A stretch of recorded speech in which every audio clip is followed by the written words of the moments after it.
말씀의 제목은 내 마음이 확정되어 싸우니, 내 마음이 확정되어 싸우니란 제목으로 말씀드리겠습니다. 요즘 들어서 시간이 무척 빠르게 지나간다는 생각을 하게 됩니다. 눈을 뜨고 교회에 나온 것 같은데 어느덧 어두운 저녁이 되고, 또 눈을 뜨면 다시 새벽이 찾아오고, 엊그제 주일 예배 드린 것 같은데 오늘 또 주일이 찾아왔네요. 여러분들은 어떻습니까? 잘 느껴지시나요, 그게? 저는 이 설교 준비를 하기 때문에 늘 이게 너무너무 빠르게 느껴집니다. 이제 이번 주일은 주님 한 시간상으로 한 2주간처럼 느껴지게 해주십시오. 이제 그렇게 생각하면 하루밖에 안 걸리는 것 같아요, 일주일이. 시간이 나이에 비례해서 지나간다는 말이 있는데, 10대는 10km로 달려가고, 20대는 20km로 달려가고, 30대는 30km, 40대, 50대로 갈수록 하루를 보내는 속도가 빨라진다는 것이죠. 이제 머리를 끄덕이시는 분들도 계시는데 그렇게 느껴지시는 분들이 많으신 것 같아요. 제가 이제 해가 저물어 가는 무렵에 우리 교회 앞에 이렇게 마당에 문으로 나가서 탁 하늘을 바라보면 하늘이 굉장히 아름답습니다. 맑은 가을 하늘이 청명한데, 그 청명한 하늘 위로 우리 예수님이 미소를 지으면서 손을 이렇게 흔들어 주시는 그런 것 같아가지고 얼마나 마음이 행복했는지.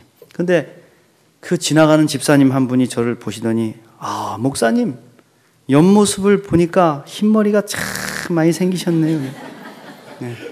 우리 교회 오실 때는 막 번쩍번쩍 하셨었는데, 그러니까 좀 아쉬워서 하시는 소리인데, 분명 듣기 좋으라고 하시는 소리인데 결국은 폭삭 늙었다는 이제 그런 소리죠. 네. 얼마나 서글퍼지든지 갑자기 막 쌩쌩했던 20대 시절이 생각이 났습니다. 여러분은 그 시절이 생각나십니까? 여기 20대 청년들도 앉아 계시는데, 얼마 전에 중국의 알리바바라는 기업의 CEO를 지내는 마윈 회장의 강연을 들은 적이 있습니다. 이 마윈 회장은 중국 최고의 부자의 이름을 올려놓기도 하고, 또 세계 20대 부자 안에 들어가는 정말 어마어마한 부자죠. 성공한 기업가입니다.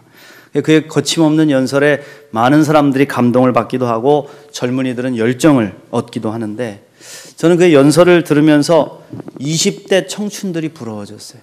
어떤 연설을 하셨냐 하면, 이 각 나이에 대해서 집중해서 해야 될 일이 있다, 이런 말을 했어요. 거기 보면 10대에는 열심히 공부하래요. 10대 학생들 잘 들으세요. 때가 다 있어요, 공부할 때가. 10대에는 아무거 안 해도 공부만 해도 되는 그런 시간입니다. 가서 돈을 벌어 오라 그럽니까? 누가 다른 걸 하라 그럽니까? 공부하래요, 10대 열심히. 후회하지 않게. 20대 때는 닮고 싶은 롤모델을 정하고 그를 닮기 위해서 노력하라. 특별히 대기업보다는 중소기업에 들어가서 일을 하고 꿈과 열정을 배우라는 것입니다. 여러 가지 일을 동시에 처리하는 법도 배우고, 또 좋은 멘토를 정해서 그를 따르면서 인생을 배워가라. 30대는 명확하게 생각하고 스스로를 위해 집중해서 일하라. 여기저기 막 기웃거리지 말고 딱 정했으면 그 일을 열심히 하라는 거예요. 어느 정도 경험도 생겼기 때문에 실수가 적어지고 자신만의 회사나 영역을 구축할 수 있는 그런 시기라는 것입니다. 40대에는 자기가 잘하는 일에 집중하라 이거예요. 이제 다른 것을 배워서 하기에는, 바꾸기에는 나이가 많이 들었다는 것이죠. 이쯤 되면 내가 무엇을 해야 하는지, 또 내가 뭘 하지 말아야 하는지를 안다는 겁니다. 또 자기가 무엇을 가장 잘할 수 있는지도 알게 된다. 40대가 됐는데도 아직 그걸 모르고 있다면 문제가 있다는 것이죠. 내가 제일 잘하는 그 일에 집중하라. 50대에는 젊은 사람들 키워주고 밀어주라 이겁니다. 그들에게 의지하고 투자하면서 살라 이거죠. 그리고 마지막으로 60대에는 자신을 위해 시간을 투자하고 인생을 즐기고 아내의 손을 붙잡고 산책 다니라 이거예요. 60대. 저는 특별히 20대 사람들에게 충분히 실수하라 이런 말을 했는데 거기에 아주 감동을 받았습니다. 20대는 실수해도 다 된다 이겁니다. 실패를 두려워하지 말고 경험해라. 실패해도 다시 일어설 수 있는 젊음과 시간이 있다. 넘어져도 다시 일어나면 된다. 도전해라. 그 이야기를 들으면서 막 가슴이 벅차더라고요. 나도 20대로 돌아간 듯한 그런 착각을 했습니다. 저는 이 마윈의 이야기를 들으면서 갑자기 청년 다윗이 떠올랐어요. 오늘 우리가 읽은 시편 57편 말씀은요, 다윗 왕이 20대 청년 시절에 쓴 시입니다. 다윗은 이스라엘 역사에서 가장 위대한 왕이었죠. 이스라엘 백성들이 가장 위대한 왕 그러면 주저하지 않고 다윗, 아직도 다윗 왕, 그렇게 다윗을 향한 사랑과 열망은 변함이 없습니다. 그런데 이토록 위대한 왕 다윗이 20대에 과연 무엇을 하며 지냈을까요? 다윗은 가장 아름다운 인생의 20대를요, 그를 미워했던 사울을 피해서 도망치는 인생을 살아야 했습니다. 실패한 인생이죠. 이유도 없습니다. 그저 사울보다 잘났다는 생각 때문에, 사울보다 백성들에게 인기가 많다는 이유로 그는 미움을 받은 겁니다. 근데 이상합니다. 우리가 읽은 이 시편 57편의 시가 여러분 보시기에 어떻습니까? 미움과 원망과 절망으로 가득 차 있습니까? 아니면 이상하리만치 긍정적이고 미래지향적이고 소망이 차 있냐 이겁니다. 제가 볼 때는요, 너무너무 놀라운 소망과 찬양이 이 속에 담겨 있어요. 이 시편 57편을 가지고 만든 찬양곡이 얼마나 많은지 몰라요. 성가곡, 복음성가, CCM 할 거 없이 굉장히 많은 찬양들이 시편 57편을 기초하고 있습니다. 어떻게 다윗은 이 두려움의 시절을 이렇게 아름다운 시로 고백할 수 있었을까? 오늘 다윗이 가졌던 그 귀한 믿음을 한번 배워보려고 합니다. 은혜가 되시길 축원합니다. 첫 번째로 다윗은 인생의 모든 주권이 하나님께 있음을 인정했다 이겁니다. 여러분이 인정하고 계십니까? 여러분의 인생의 주권이 하나님께 있음을 믿습니까? 사람들은 내 인생은 내 거라 그러죠. 내 마음대로 한다 그래. 그런데 다윗은 하나님께 있다 그랬어요. 오늘 읽은 시편 57편 2절 말씀 보시면 내가 지존하신 하나님께 부르짖으며 곧 나를 위하여 모든 것을 이루시는 하나님께로다 그랬어요. 할렐루야. 하나님이 나를 위해서 모든 것을 이루신다. 하나님이 다 결정하시고 정하시고 이루어 가신다. 다윗은 자기의 인생의 결정권은 오직 하나님께 있다는 것을 알았다는 겁니다. 아무리 힘들고 어려운 인생이라 할지라도 하나님 결정하시면 반드시 이루어진다. 반드시 선하고 복되게 변화될 것이다. 이걸 믿었다 이겁니다. 그리고 결국 그의 믿음대로 다윗의 인생은 변화됐습니다. 우리는 고난이 깊을수록 더 큰 인생의 그림을 그리는 훈련을 해야 돼요. 지금 당하는 고난에 자꾸 매몰돼서는 안 된다. 나의 삶을 인도하시는 분은 하나님이심을 깨닫고 담대하게 위대한 꿈을 꿀 수 있어야 된다. 지금 비록 내가 안개 속을 지나가는 것처럼 희미한 것 같고 뭔가 부족한 것 같고 연약한 것 같지만 주님께서 최후 승리케 하실 것을 믿고, 할렐루야, 아직 최고의 곳은 오지 않았다는 것을 믿고 믿음으로 전진해야 될 줄 믿습니다. 저는 군대를 늦게 갔습니다.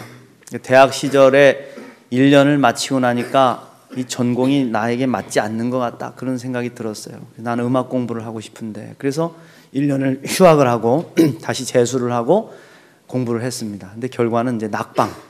그래서 다시 복학을 하고 학교 생활을 하느냐고 또 1년이 늦춰지고, 그래서 1년 후배들하고 같이 학교를 다녔어요.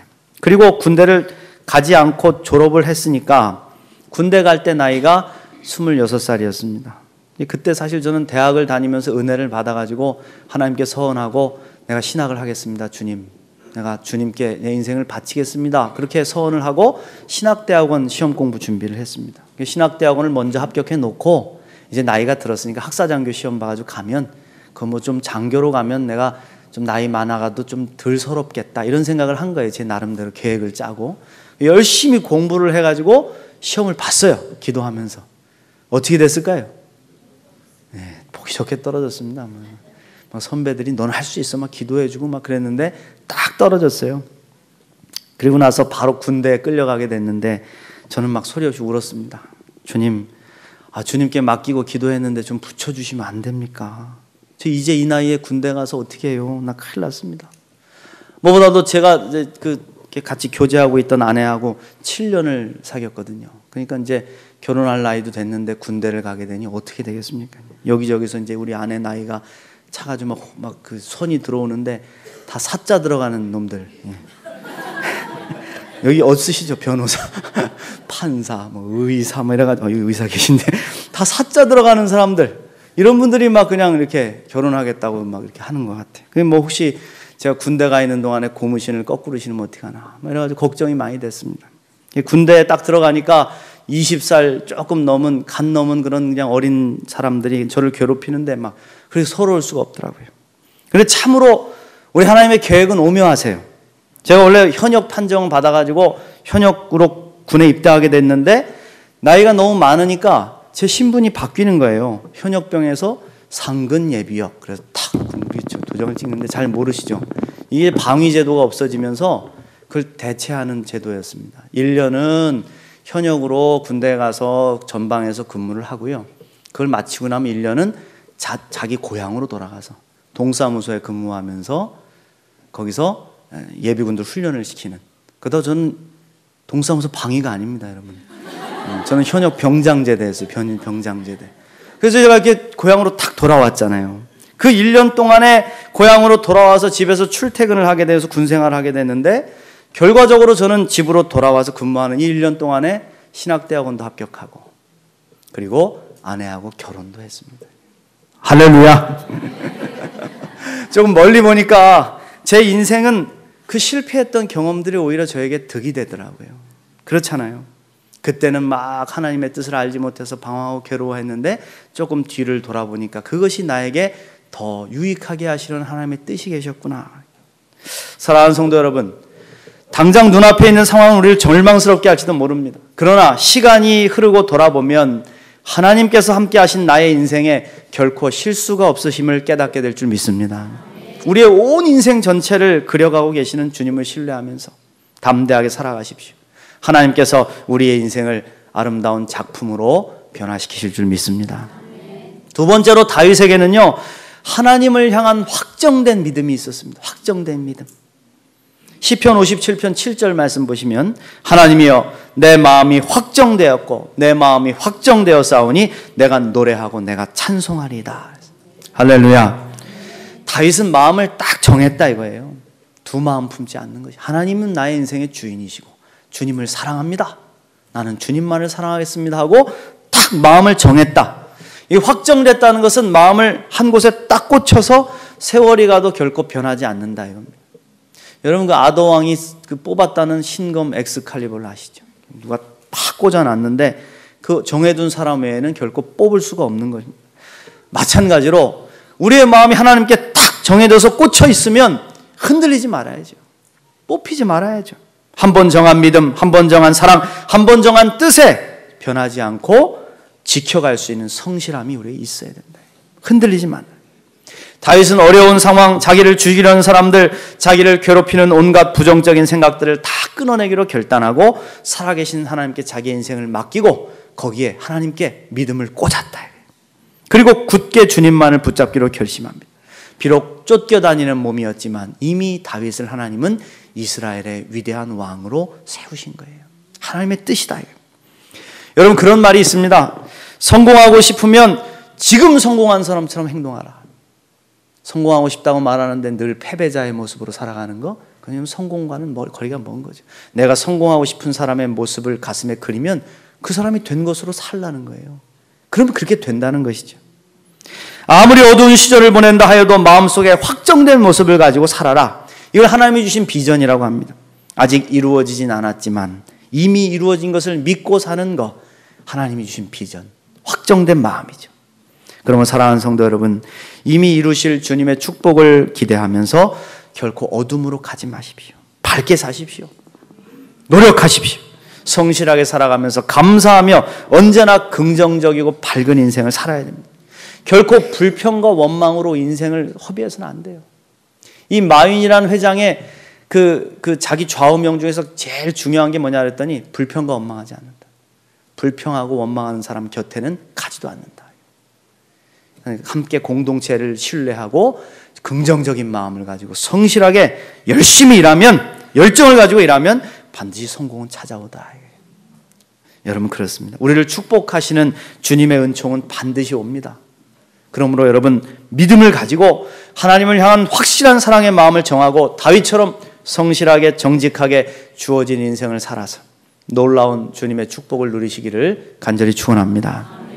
세 번째로요, 인생의 슬픔이 찾아올 때 찬송하며 이겨내야 합니다. 찬송해야 된다. 우리 인생에 반드시 슬픔의 시간이 찾아옵니다. 이 시간이 없는 사람은 없습니다. 다윗은요, 이 쫓겨다니는 인생을 무려 10년을 살았습니다. 찬송하며 이겨낸 겁니다. 찬송하면서 비파와 수금을 치면서 하나님을 향해 찬송하면서 이 놀라운 위대한 시편을 대부분 다윗이 다 쓴 거 아닙니까? 그만큼 찬양으로 영광을 돌린 것입니다. 우리도 마찬가지입니다. 우리의 인생에도 전혀 생각하지 못했던 시련들이 찾아올 수 있습니다. 갑자기 병이 들 수도 있고, 사람들에게 배신당할 수도 있고, 다니던 직장이 갑자기 문을 닫을 수도 있고, 새로 시작한 사업, 꿈을 가지고 시작했는데 접어야 할 수도 있습니다. 꿈꾸던 모든 길이 막힐 수도 있습니다.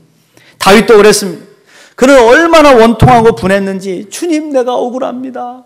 나 억울해 죽겠습니다. 나를 괴롭히는 저 원수들, 주님 제발 주님의 의로운 오른손을 들어서 턱을 좀 쳐서 부러뜨려 주십시오. 어퍼컷을 날려주십시오. 이런 고백을 하지 않습니까?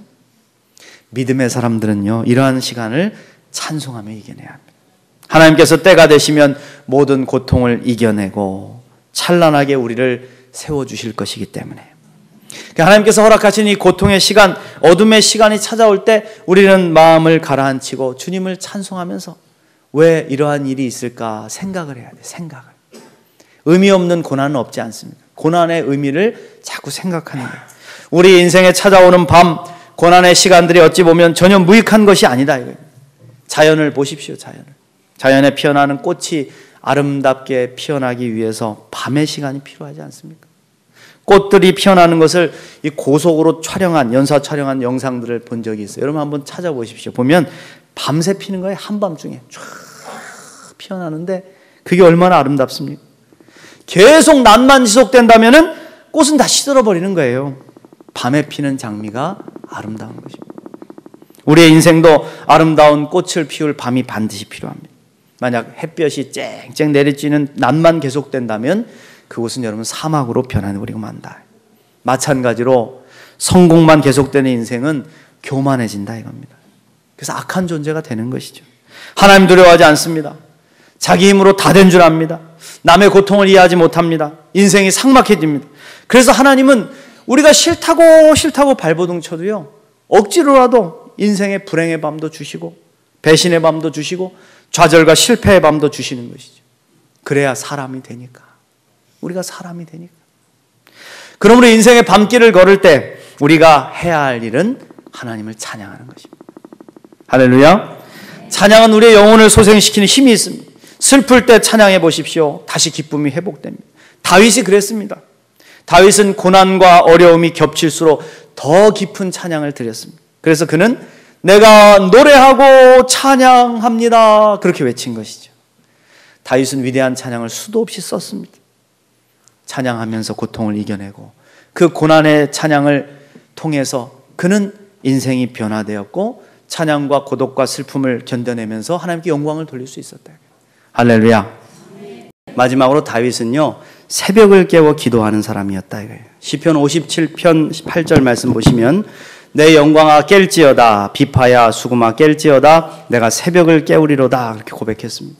이 말씀은 깊은 의미를 갖고 있어요. 다윗이 이 고백을 드린 것은 자기의 인생에 찾아오는 새벽을 내가 긍정적이고 적극적으로 맞이하겠다는 고백입니다. 두 종류의 사람이 있습니다. 오는 새벽을 일어나기 싫은데 억지로 맞이하는 사람이 있어요. 눈을 까 뒤집고 막 갔다가 막 찬물을 끼얹어도 안 돼가지고 막 그냥 들어놓았다 일어났다가 막 시간은 다 가고, 그런 사람이 있는가 하면 먼저 깨어 일어나서 적극적으로 맞이하는 사람이 있습니다. 이 새벽을, 이 귀한 시간을 하나님께 드리고 또 인생의 찬란한 새벽을 아주 기쁨으로 맞이하리라 하는 그런 적극적으로 맞이하는 고백이 있다 이겁니다. 어떻게 쫓겨다니는 인생에 이런 위대한 고백을 할 수 있을까? 그것은 다윗에게 확신이 있었기 때문이다. 반드시 새벽에 축복을 주시는 주님이 있다는 확신, 그 확신을 가지고 다윗은 인생의 어두운 밤을 지나면서 오직 주님만을 바라보며 찬양할 수 있었다는 것이죠.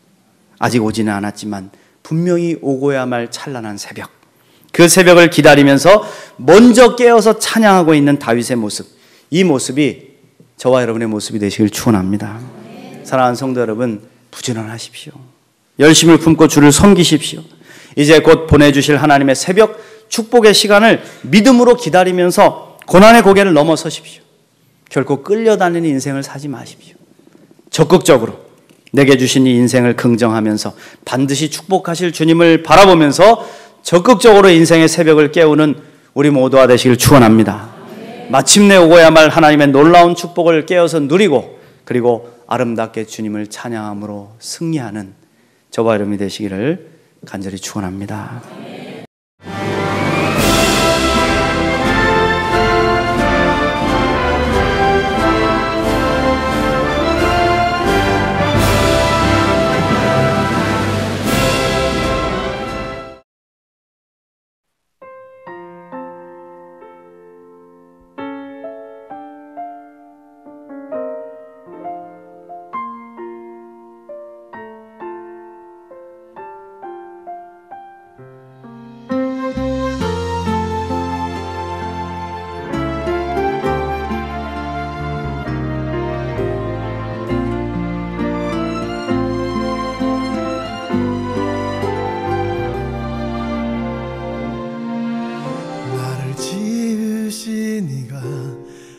하나님 나를 부르시니가 하나님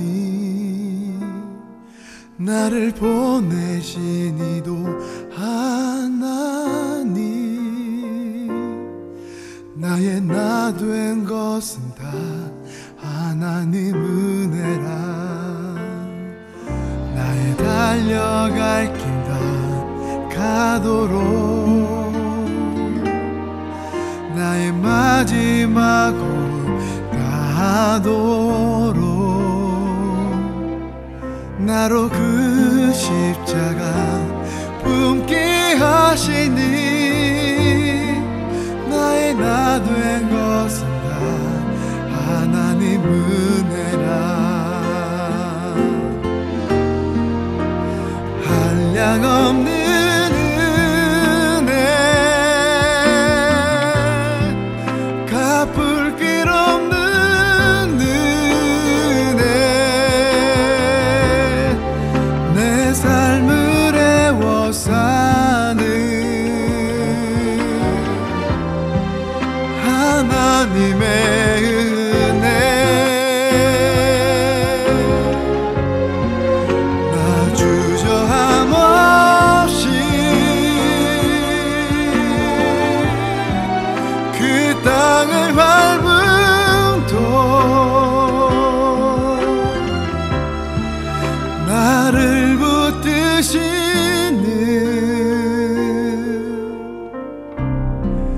하나님의 은혜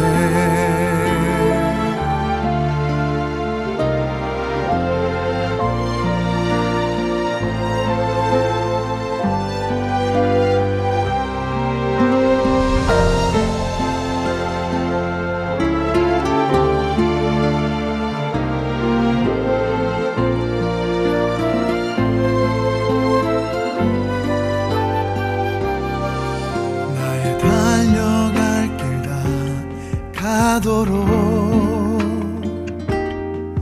나의 마지막 호흡 다하도록 나로 그 십자가 품게 하시니 나의 나 된 것은 다 하나님 은혜라